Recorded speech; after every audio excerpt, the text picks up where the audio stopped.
Well, today, January 4th, 2026, FBI Director Dan Bongino retired from the FBI. Very short, very short period that he served.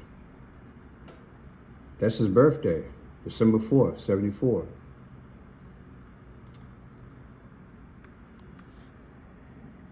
January 4th, he retired today.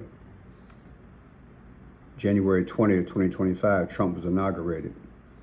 The difference is 11/22. JFK was taken out on 11/22.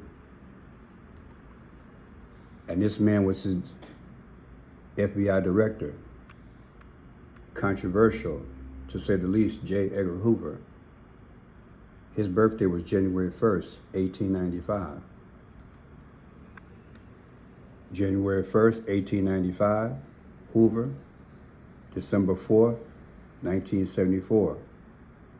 Bongino, the difference is 79 years. Trump is 79 years old. What is 338?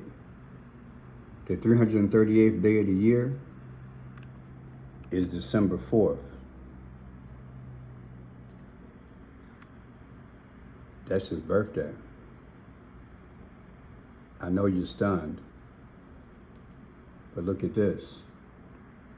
That's his birthday also. And that's Trump's birthday. The difference is Trump's birthday. I put it all together. FBI resigned, JFK vibes. It's deep, y'all. It's something about to pop off. This man didn't even work a year. I'm Friend Shot Blue. Check it out. Please subscribe.